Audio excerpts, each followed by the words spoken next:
Shalom. Haleluya.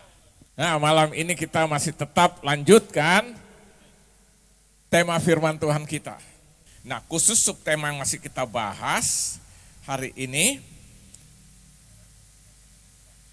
saya nggak tahu yang lalu-lalu tuh sudah berapa puluh, terus kita masuk di subtema itu apa? Tentang penentang-penentang iman di akhir. Ya. Nah, kita akan lanjutkan saudara tentang iman dan sikap hidup. Khususnya lanjutannya masih tetap penentang-penentang iman di akhir zaman. Karena Alkitab jelas berkata kita boleh mengaku percaya tapi iman tanpa perbuatan, tanpa tindakan, tanpa bukti nyata lewat hidup kita hanya omong. Omdo. Nah, sekarang yang ke-25. Ya kan? Penentang-penentang iman di akhir zaman.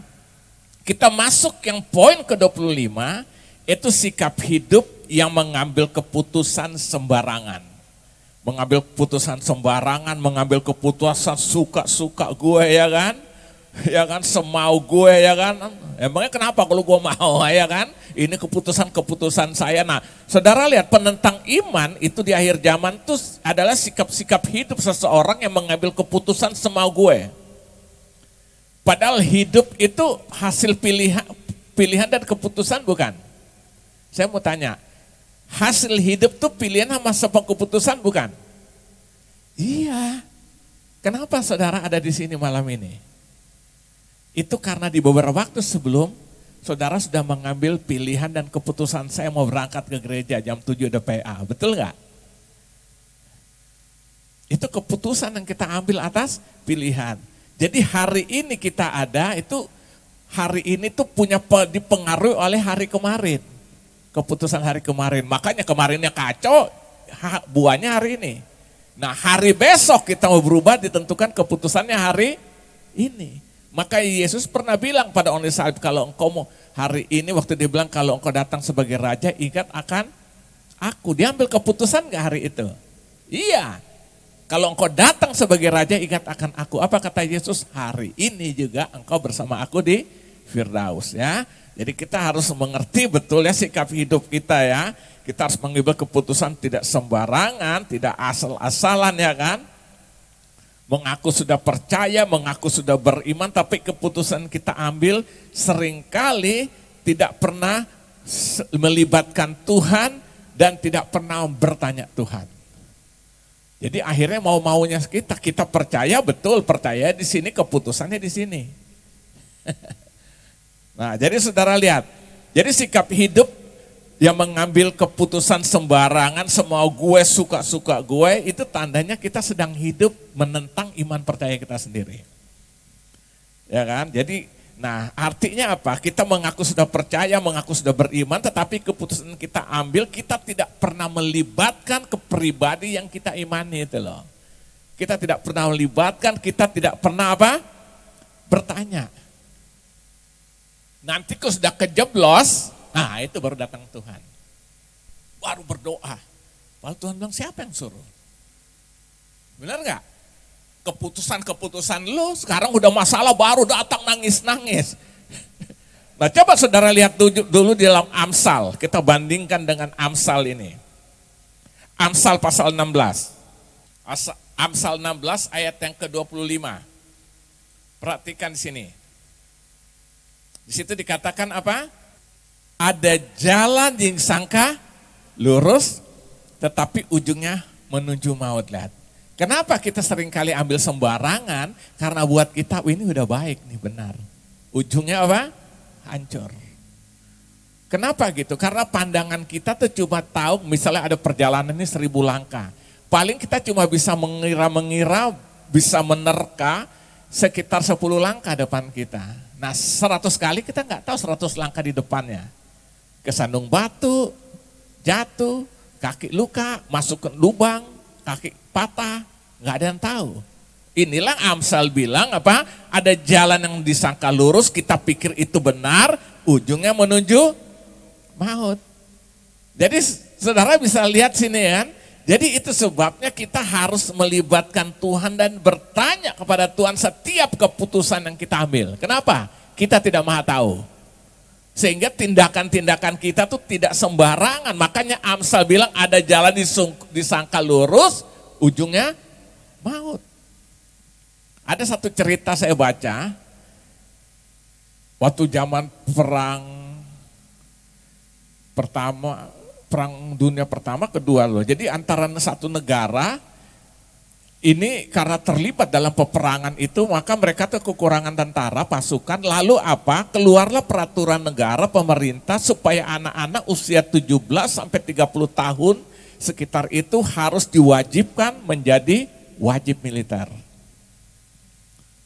Harus ikut wajib militer supaya nanti dibawa ke medan perang karena mereka kekurangan tenaga tentara. Nah, ada sebuah keluarga Kristen, suami istri, dia mempunyai cuma seorang anak dan anak itu laki-laki berusia sekitar 18 tahun.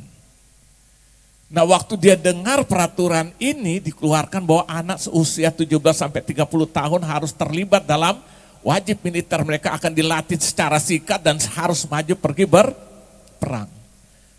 Nah, orang tua dari anak ini, bapak ibunya berdoa, bayangkan kalau anaknya harus ikut berperang, seorang anak laki-laki tunggal satu-satunya anaknya, kalau pulang selamat lumayan, kalau enggak kan takut enggak? Dia berdoa, akhirnya bertanya, dia libatkan Tuhan dalam keadaan seperti itu. Apa yang terjadi? Nah, karena ini keluarga petani, mereka ya punya ladang pertanian, mereka juga berternak. Biasa di Eropa tuh kan orang selain berternak juga biasanya selain bertani juga beternak. Jadi dia punya ternak cukup lumayan banyak dan mereka juga punya kuda.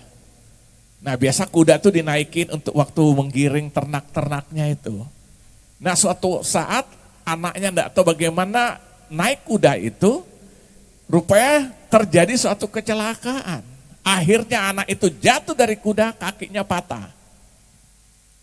Waduh, sedih dia lihat anaknya dalam keadaan tidak berdaya, dibawalah dalam pengobatan secara medis. Dan akhirnya anak itu diputuskan harus digips.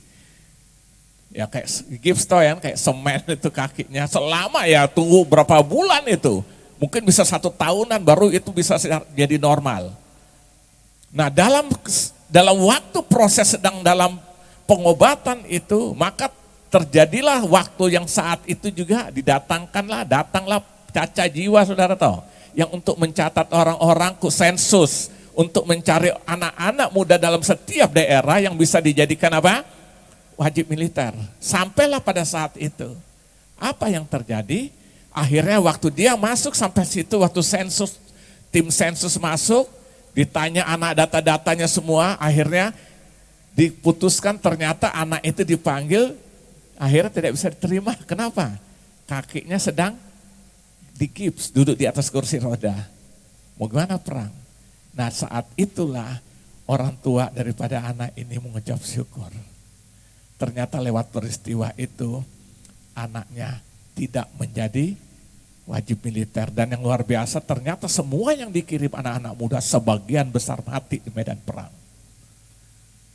Lihat, kenapa? Orang tua ini berdoa, libatkan Tuhan supaya Tuhan bekerja. Kadang-kadang kelihatannya gak enak. Tapi akhirnya kita lihat, oh ini rencana Tuhan. Makanya benarlah Rasul Paulus bilang, Allah turut bekerja dalam segala hal untuk mendatangkan kebaikan bagi orang yang mengasihi Dia dan terpanggil sesuai dengan rencananya. Roma 8 ayat 28. Nah, Amsal bilang, ada jalan sangka lurus, ujungnya menuju maut. Jadi kita nih mau tahu nggak? Makanya harus melibatkan apa? Tuhan di dalam perjalanan hidup kita. Kenapa? Kita tidak mau tahu. Nah, seringkali yang menjadi tantangan iman apa? Kita sok tahu, ya kan? Kita akhirnya mengambil keputusan yang menurut suka-suka aku. Pikir, wah ini benar dah. Terakhirnya, loh kok jadi begini? Nah, kalau kayak gitu baru kita berdoa, nyalakan siapa, termasuk Tuhan kadang-kadang kita salahkan kok. Ya kan? Nah, saya beri contoh lagi yang nyata. Alkitab mencatat. Buka Markus pasal yang 4. Markus pasal 4 ayat 35 sampai ayat 41. Pada hari itu, waktu hari sudah petang, Yesus berkata kepada mereka, siapa mereka ini? Murid-murid. Marilah kita bertolak ke seberang. Mereka meninggalkan orang banyak itu, lalu bertolak dan membawa Yesus beserta dengan mereka dalam perahu di mana Yesus telah duduk, dan perahu-perahu lain juga menyertai dia. Lalu mengamuklah taufan yang sangat dahsyat dan ombak menyembur masuk ke dalam perahu sehingga perahu itu mulai penuh dengan air. Pada waktu itu Yesus sedang tidur di buritan di sebuah tilam. Maka murid-muridnya membangunkan dia dan berkata kepadanya, "Guru, engkau tidak peduli kalau kita binasa?" Ia pun bangun menghardik angin itu dan berkata kepada danau itu, "Diam, tenanglah." Lalu angin itu reda dan danau itu menjadi teduh sekali.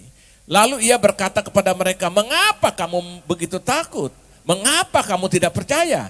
Mereka menjadi sangat takut dan berkata seorang pada yang lain, "Siapa gerangan orang ini sehingga angin dan danau pun taat kepadanya?" Nah, saudara lihat, ini menceritakan bagaimana suatu saat murid-murid ada dalam perahu dan Yesus bilang, "Mari kita bertolak ke seberang," ya kan? Lalu Yesus masuk dalam perahu dengan murid-murid itu, lalu mereka berlayar bersama murid-murid itu. Apa yang terjadi? Ternyata mereka menghadapi badai. Alkitab mencatat taufan begitu besar, badai menghantam perahu mereka sampai mereka hampir Hampir tenggelam. Mereka mengalami satu kepanikan yang luar biasa, ya kan? Nah, pertanyaannya begini, kenapa murid-murid mengalami masalah ini sampai mereka panik? Kenapa? Ada Yesus enggak dalam perahunya? Kenapa kok mereka mengalami masalah? Kok mereka panik? Seringkali kan kita seperti itu. Ngaku terima Yesus, ada Yesus, percaya Yesus. Tapi seringkali kita menghadapi badai dan mulai panik. Benar enggak? Semua ada Yesus enggak?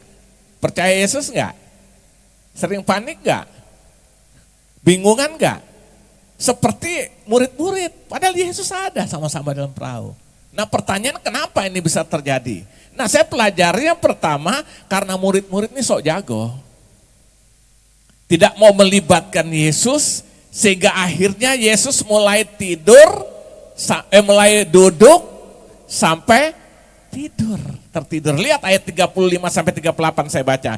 Pada hari itu waktu hari sudah petang, Yesus berkata pada mereka, "Marilah kita bertolak ke seberang." Berarti yang perintah siapa? Yesus. Tapi kita perhatikan, mereka meninggalkan orang banyak lalu bertolak dan membawa Yesus. Yesus yang perintah, tapi yang ambil alih komando siapa? Murid-murid, khususnya Petrus jelas. Beserta dengan mereka dalam perahu di mana Yesus telah duduk dan perahu-perahu lain juga menyertai dia. Lalu mengamuklah taufan yang sangat dahsyat dan ombak menyembur masuk ke dalam perahu sehingga perahu itu mulai penuh dengan air. Pada waktu itu Yesus sedang tidur di buritan di sebuah tilam, maka murid-muridnya membangunkan dia dan berkata kepadanya, "Guru, engkau tidak peduli kalau kita binasa." Jadi yang pertama saya pelajari kenapa peristiwa ini terjadi begitu mereka dihantam ombak, gelombang, sampai perahu hampir tenggelam, mereka panik luar biasa. Kenapa? Sok jago, tidak melibatkan Yesus, ya kan? Akhirnya apa? Yesus tidur. Padahal yang beri perintah siapa? Yang mengambil komando dalam pelayaran siapa? Murid-murid, khususnya Petrus. Mungkin Petrus itu kan dia punya dalam bahasa psikologi itu kan ada 4 tuh kan. Yang senang emosinya lebih dulu jalan tuh loh. Cepat ngambil itu. Nah, rupanya Petrus itu lebih emosi depan, mikirnya belakangan. Yang penting bertindak, nanti baru salah ya kan. Jadi saya bayangin waktu itu Petrus mengambil alih kepemimpinan, dia anggap siapa Yesus ini? Hanya anak Yusuf, seorang tukang kayu. Sementara mereka tentu mengandalkan pengalaman dong, ya kan? Mereka kan nelayan. Berarti sudah bertahun-tahun hidup dengan cara kehidupan di laut. Mereka tahu kapan waktunya angin dan sebagainya. Dan itu sebabnya waktu mereka sudah ada dalam perahu, Yesus tidak dilibatkan. Yesus duduk, kena angin sepoi-sepoi, akhirnya tidur.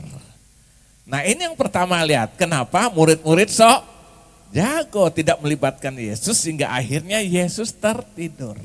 Nah ini kan gambaran kita kalau kita tidak hati-hati loh. Kita bilang ada Yesus, percaya Yesus, tapi tindakan-tindakan kita seringkali jujur, kita tidak libatkan dia kok. Kita tidak melibatkan dia, kita ambil keputusan kita sendiri.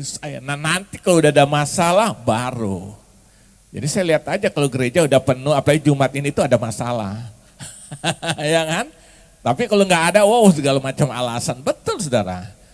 Ayo kita apapun juga Yesus dapat prioritas utama dalam hidup. Ingin diberkati enggak? Yesus nomor berapa dalam hidup? Kalau utama pasti janji Tuhan kita nikmati. Amin. Nah itu kita akan buktikan lewat tindakan kita. Setiap tindakan kita berdoa, kita tanya dia. Amin. Nah ini alasan yang pertama. Murid-murid sok jago, tidak mau melibatkan Yesus. Sehingga akhirnya kita lihat mereka mengalami goncangan yang luar biasa. Nah yang kedua, dari konteks yang kita baca ini, yang kedua murid-muridnya hidup tapi roh yang menguasai mereka adalah roh ketakutan. Coba perhatikan ayat 39 sampai ayat yang ke-40. 39 sampai ayat yang ke-40. Ia pun bangun menghardik angin itu dan berkata kepada danau itu, diam, tenanglah. Lalu angin itu reda dan danau itu menjadi teduh sekali. Lihat. Lalu perhatikan ayat yang ke-40. Lalu ia berkata kepada mereka, mengapa kamu begitu apa? Takut. Stop. Kenapa kamu begitu takut? Ada Yesus enggak? Bersama mereka enggak? Ada dalam perahu yang sama enggak? Lihat. Tapi mereka ketakutan luar biasa. Berarti apa saudara? Saya percaya mereka tuh mungkin sudah berapa kali lah mengalami badai karena namanya nelayan ya kan. Tapi saat itu dalam rasa ketakutan yang luar biasa sampai mereka begitu panik padahal Yesus ada. Nah jadi yang kedua di sini kita lihat kenapa murid-murid mengalami masalah ini. Karena hidup dikuasai oleh roh ketakutan. Apalagi Petrus saya percaya takutnya luar biasa pada saat itu. Makanya dia sampai menyangkal Yesus kan, kalau kita baca waktu Yesus sedang dihadapkan kepada mahkamah agama. Dia kan sama-sama tapi dia di luar. Sampai menyangkal 3 kali loh. Dari menyangkal, bersumpah, sampai apalagi? Sampai mengutuk. Aku tidak kenal dia, lihat.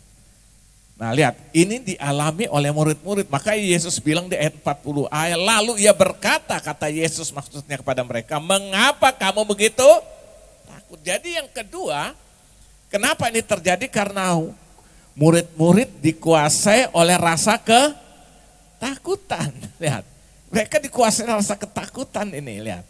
Nah inilah salah satu yang membuat kita seringkali tidak bisa melihat kemuliaan Tuhan dinyatakan. Kenapa? Kita sebagai orang yang percaya, tapi kita sendiri menjadi penentang iman itu sendiri dalam sikap mengambil keputusan. Mengambil keputusan, ya kan? Kita sembarangan, pokok mau-mauku, ini sudah aku punya mau. Ya kan? Nah contoh lihat murid-murid, akhirnya apa? Mereka sok jago makanya ada masalah ini. Yang kedua apa? Dikuasai roh ketakutan. Yang ketiga kita lihat, mereka ternyata tidak percaya, tidak beriman sungguh-sungguh. Perhatikan ayat 40 sampai 41. Lalu ia berkata pada mereka, mengapa kamu begitu takut? Lalu, mengapa kamu tidak apa? Percaya, mengapa kamu tidak beriman? Mereka menjadi sangat takut dan berkata seorang kepada lain, siapa gerangan orang ini? Lucu enggak? Sehingga angin dan danau pun taat. Lihat, berarti selama ini lu ngapain ikut Yesus? Bisa nggak percaya loh. Mereka bingung waktu Yesus menghardik, tenanglah, diamlah. Begitu terjadi keteduhan, angin badai teduh, malah mereka tanya, siapa gerangan orang ini? Lalu ngapain sama-sama Yesus kalau gitu? Nah ini bisa terjadi loh. Dalam hidup kita, kita sendiri jadi bingung, loh siapa Yesus? Mau contoh? Waktu kita menghadapi tantangan, siapa dulu yang kita cari dalam hidup? Siapa? Pendeta? Manusia? Kita tidak datang dulu kepada Tuhan. Ini kan membuktikan kita meragukan percaya kita akan kepada Tuhan. Cari pertolongan sini, cari pertolongan sana. Coba ada masalah, kita berusaha diam diri datang pada Tuhan. Amin. Lihat. Jadi rupanya murid-murid bayangkan ada sama Yesus tapi tidak makanya mereka ambil alih kepemimpinan. Padahal yang berita, mari ke seberang kita bertolak. Yesus. Tapi yang ngambil pemimpinan apa? Petrus dengan teman-teman. Nah rupanya salah satunya mereka tidak percaya sungguh-sungguh. Nah ini menjadi tantangan iman saudara. Tidak sungguh-sungguh. Nah saya beri contoh lagi dalam Alkitab. Buka 1 Samuel pasal 30. Saya senang kalau baca tentang Daud. Karena saya banyak sekali kalau baca tentang Daud itu diberkati luar biasa. 1 Samuel pasal yang ke-30. Banyak sekali yang menceritakan tentang Daud menghadapi tantangan, menghadapi masalah. Tapi yang luar biasa kita lihat. 1 Samuel 30 ayat 1 sampai 8. Jadi saudara boleh bacalah sampai ayat ke-20 ya di rumah biar saudara tahu cerita ini. Judul perikop itu Siklak terbakar, pembalasan Daud kepada orang Amalek. Ketika Daud serta orang-orangnya sampai ke Siklat pada hari ketiga, jadi Daud ini waktu pulang pulang dia dikirim pulang oleh orang-orang Filistin. Dia sempat bergabung waktu itu ya, karena dia pikir daripada dia nanti diancam terus sama siapa? Saul. Nah satu-satu cara dia berdamai dengan orang Filistin bergabung. Supaya apa? Saul sudah tidak bisa lagi mengancam dia. Karena Saul takut dengan orang. Nah tapi akhirnya mereka curiga, mereka kirim pulang. Itulah kira-kira cerita singkatnya. Nah lalu timbul setelah mereka pulang, ketika Daud serta orang-orangnya sampai ke Siklak pada hari yang ketiga, orang Amalek telah menyerbu tanah Negeb dan Siklak. Siklak telah dikalahkan oleh mereka dan dibakar habis. Jadi kota itu di bumi hanguskan. Perempuan dan semua yang ada di sana, tua dan muda telah ditawan mereka. Ya mungkin lihat dengan tidak membunuh seorang pun, mereka menggiring sekaliannya kemudian meneruskan perjalanannya. Ketika Daud dan orang-orangnya sampai ke kota itu, tampaklah kota itu terbakar habis dan istri mereka serta anak mereka yang laki-laki dan perempuan telah ditawan. Ya mungkin ada yang senang juga nih. Oh udah gak ada bini gua, haleluya. Pak Tim ketawanya keras banget. Ya kan? Dia bilang, haleluya, memang udah rencana lama tukar tambah ya. Ya kan? Ayat 4, lalu menangislah Daud dan rakyat yang bersama-sama dengan dia. Jadi masalah ini masalah Daud atau semua pasukan bersama dengan dia? Semua rakyat pasukan yang ikut bersama dengan dia. Ya, bersama-sama dengan dia dengan nyaring menangis sampai mereka tidak kuat lagi menangis. Juga kedua istri Daud ditawan, yakni Ahinoam, perempuan Yisrael dan Abigail, bekas istri Nabal, orang Karmel itu.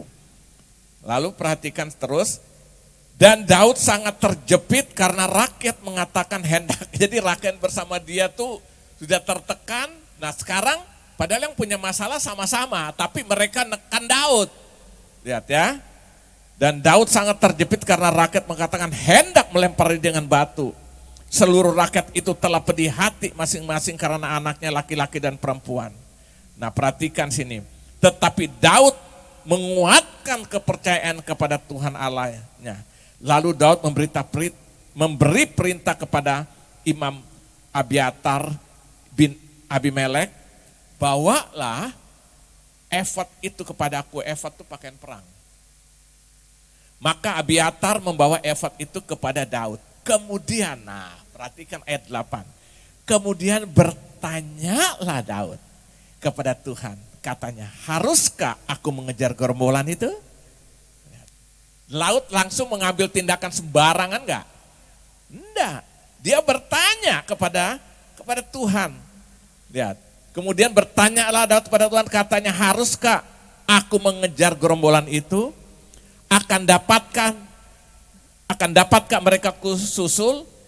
Dan ia berfirman, Allah berfirman, kejarlah, sebab sesungguhnya engkau akan dapat menyusul mereka dan melepaskan para tawanan. Lalu pergi Daud beserta ke 600 orang bersama-sama dia dan sampailah mereka ke sungai Besor, sementara orang yang mau tinggal di belakang berhenti sana. Nah, saudara boleh baca terus nanti supaya jelas cerita karena kita tidak punya banyak waktu.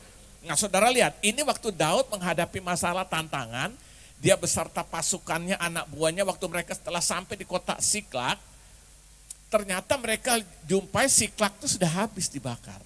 Wanita-wanita, istri-istri, orang-orang tua, semua ditawan, harta kekayaan semua dijarah. Nah, waktu mereka sampai ternyata mereka lihat keadaan itu. Nah, orang-orang yang bersama dengan dia juga mengalami yang sama. Mereka menangis sampai tidak kuat lagi menangis. Artinya apa? Sudah nggak punya lagi kekuatan untuk menangis. Dan akhirnya mereka mulai menyalahkan siapa? Daud sebagai pemimpin. Nah, waktu Daud menghadapi hal itu, yang saya senang saudara tahu apa yang dilakukan oleh Daud. Yang pertama, dia menguatkan imannya. Perhatikan ayat ke-6.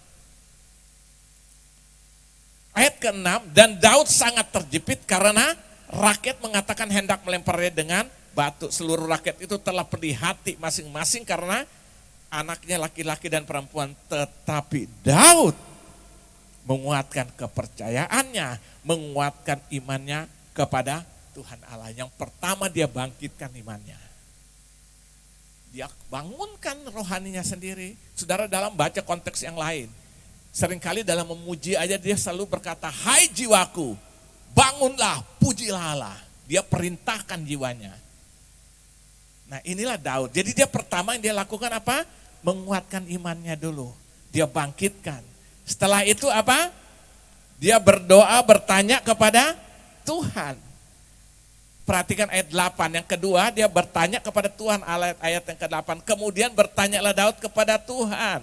Katanya, haruskah aku mengejar gerombolan itu? Dia berdoa, dia tanya, akan dapatkah mereka kususul?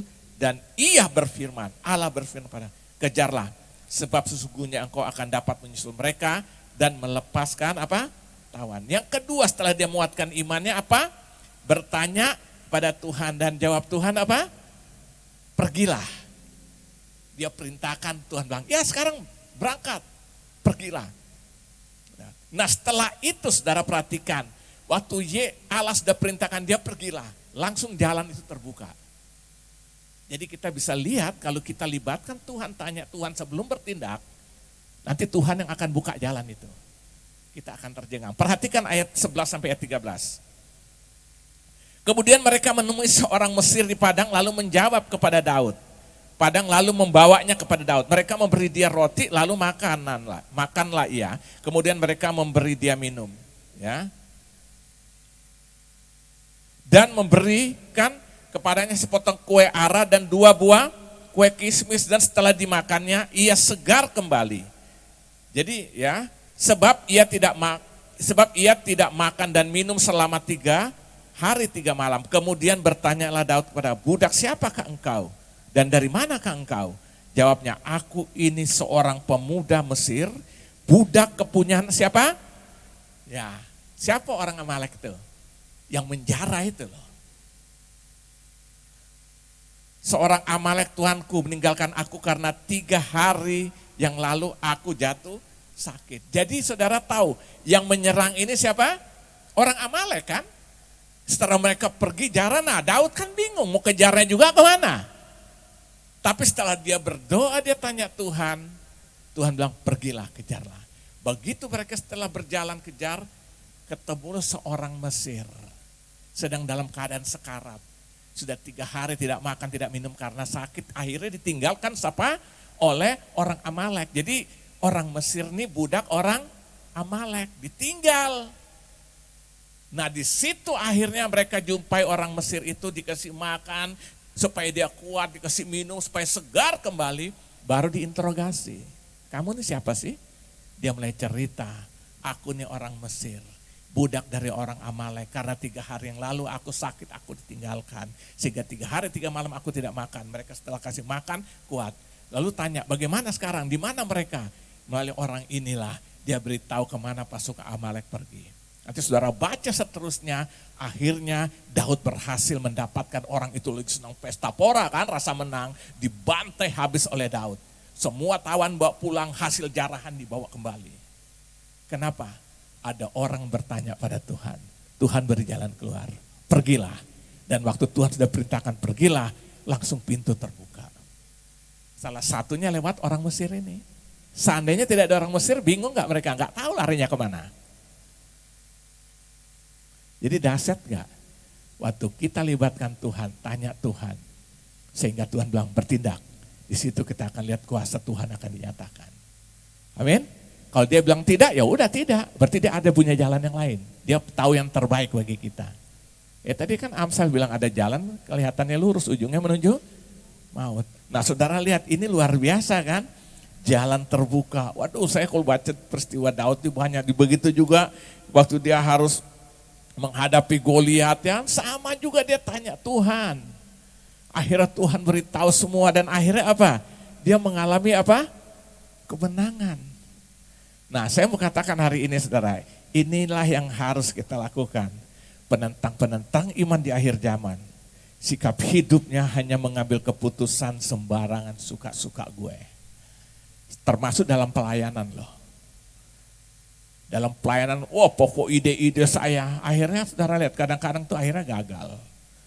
Saya jumpai banyak orang-orang dalam melayani Tuhan akhirnya gagal dalam kehidupannya. Kenapa? Suka-suka dia. Ambil keputusan. Jadi iman itu tidak berdiri tindakan, tidak boleh berdiri sendiri daripada iman. Karena kan dasar pengharapan. Jadi waktu kita bertindak, kita sebagai orang beriman tanya dong. Pada pribadi yang kita imani. Tuhan aku menghadap ini apa yang aku harus lakukan. Nah saya teringat pertama kali Tuhan panggil saya tahun 86 sampai sekarang saya jadi pendeta.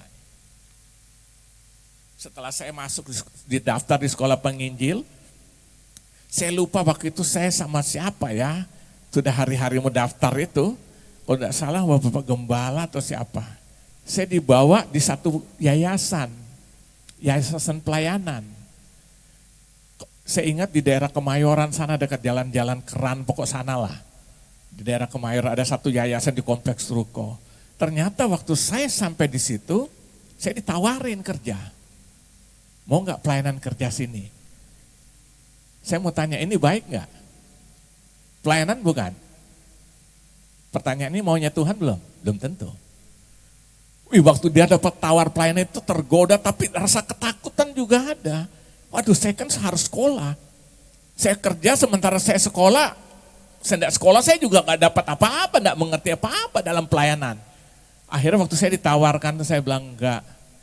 Padahal ini juga pelayanan kan, karena saya mau sekolah. Saya tanya Tuhan, ada rasa ketakutan roh itu yang mendorong saya, jangan supaya saya nggak menerima. Singkat cerita akhirnya apa? Saya tetap masuk sekolah penginjil yang 1 tahun itu. Sekolah penginjil itu cuma 1 tahun, tapi padat. Ya, ini yang terjadi. Nah setelah masuk hari pertama saya pernah saksikan di sini. Saya sudah terlambat sekitar 1 bulanan lah. 1 bulan sekitar 1 bulan atau 1 bulan lebih. Jadi saya waktu masuk itu satu kelas tuh 52 orang, bayangkan sekolah penginjil 52 orang padat banget itu. Jadi saya duduk paling belakang. Sudah waktu pertama kali injak seminari kaki gemetar juga saudara. Saya pikir saya udah masuk surga nih. Ya kita kan latar belakang hidup gak ngerti kan. Lihat orang begitu masuk kelas, tambah syok lagi karena sekolah pakai tangan panjang. Bayangin kita biasa pakai kaos, pakai jeans kan. Jadi dari penampilan aja udah membuat, agak. Ya udah, jadi saya duduk paling belakang. Nah hari itu salah satu yang mengajar justru direktur sekolah penginjil. Selesai dia habis mengajar, selesai lihat jamnya udah waktu harus ganti lagi. Dia absen satu-satu. Saya tunggu nama saya, nggak dipanggil. Selesai dia absen langsung keluar. Sudah semua tinggal saya. Dia ambil jalan pas sampai depan pintu. Saya kejar. Saya bilang, Pak, saya belum di absen Pak, belum dipanggil. Dia tonggel saya enggak kenal kamu. Enak gak gitu? Pulang sampai rumah 1 malam gak tidur. Baring-baring, ambil lihat, aduh besok sekolah enggak. Kan rasa tertolak kan, kayak disepelekan, dihina, sampai saya pikir kok melayani Tuhan ini susah banget gitu loh. Kayak apa, saya ini serius Tuhan. Gak mau, akhirnya gak bisa tidur 1 malam, bolak-balik. Akhirnya setelah jam 4 pagi itu, ada satu yang susah sih kalau pengalaman rohani untuk kita bicarakan nih kan. Satu dorongan di hati bilang, pergi, sekolah. Akhirnya saya ambil keputusan pagi itu. Yang siapa bilang kan hidup ini kan pilihan dan keputusan. Saya mau sekolah, mau ditolak, mau enggak. Nah, saya bangun 4:30 mandi. Berangkatlah jam-jam 6 kurang 10 saya ingat. Selalu gitu karena naik bis patas tau. P14 masih ingat sampai sekarang. Nggak tahu masih ada enggak? Patas P4 udah enggak ada ya. Itu turun Tanah Abang, dari Tanah Abang naik mikrolet ke Petamburan. Udah, saya masuk, udah akhirnya saya sampai selesai sekolah itu. Dari 52 orang, terakhir tinggal 27 orang. 25, 27, yang lain mana? Ke Laut Arafuru sana. Nah akhirnya setelah selesai itu saya kan, lihat, keputusan saya ambil ya kan, saya belajar, aduh Tuhan, jadi itulah tantangan. Akhirnya sampai hari ini saya tetap ada di sini. Saya tidak tahu kalau keputusan saya ambil salah, waktu itu mungkin berubah lagi semuanya. Nah terakhir setelah saya dapat keputusan akan ke Salatiga itu, jadi ucapan syukurlah, saya undanglah kepala direktur sekolah penginjil, ya saya sebut aja udah almarhum Bapak Pendeta, terakhir sudah doktor dia, Doktor Suprapto Sapari. Saya masih tinggal kan ikut kakak, ya kan. Undang dia lah untuk ucapan syukur. Oh boleh.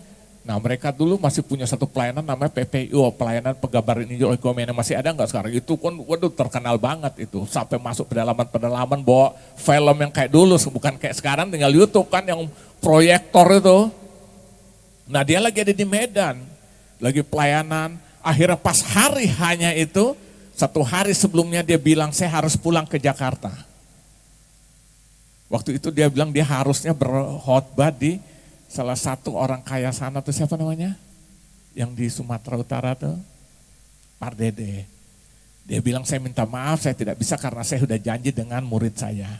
Datanglah dia, begitu dia mulai khotbah, saya ingat dari kitab Mazmur, lupa sudah pasal berapa. Dia mulailah cerita ini. Saya ingat Stevie dulu waktu masuk hari pertama dia datangi saya, waktu saya tidak sengaja tidak absen dia. Dia tanya, Pak saya belum absen, saya bilang saya tidak kenal kamu. Saya mau lihat dia benar-benar dipanggil Tuhan atau tidak untuk melayani. Akhirnya saya waktu, haleluya, ternyata gua lulus juga. Ini kan satu proses yang Tuhan izinkan kan. Nah seandainya saya ikut maunya saya, selesai. Tapi saya tanya Tuhan gimana? Saya ikutin aja. Sampai hari ini akhirnya sekarang saya ada di tempat ini sedang berkhotbah ya teman saudara. Nah, jadi yang saya ingin sampaikan inilah, itulah saudara, kita kalau beriman kita harus menuju sikap hidup yang mengambil keputusan tidak sembarangan. Amin. Tanya Tuhan, berdoa pada Tuhan, nanti kalau Tuhan bilang ya, dia buka jalan. Tapi kalau dia bilang tidak, jalan itu tertutup. Jangan paksa-paksa, kita akan kecewa, bahkan mungkin kita akan hancur. Makanya sampai sekarang pun doa saya sederhana, setiap keputusan saya ambil. Kalau Tuhan mau, Tuhan kau buka jalan kalau engkau kehendaki. Tapi kalau tidak, tutup aja jalan. Hidup ini sebenarnya nyaman gak? Simple gak? Yang bikin ribet siapa? Nah. Jadi kita beriman tapi bikin ribet diri sendiri gitu loh ya. Nah itu sebabnya yang ke-25 saya kira sampai sini dulu.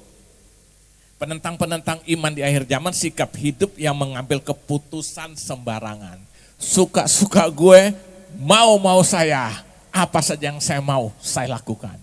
Tidak peduli itu sesuai firman, tidak sesuai dengan kehendak Tuhan, pokok gue mau. Nanti sudah kejeblos baru, nangis-nangis, datang segala macam. Nah hari ini kita belajar, itulah konsep kehidupan anak Tuhan, amin.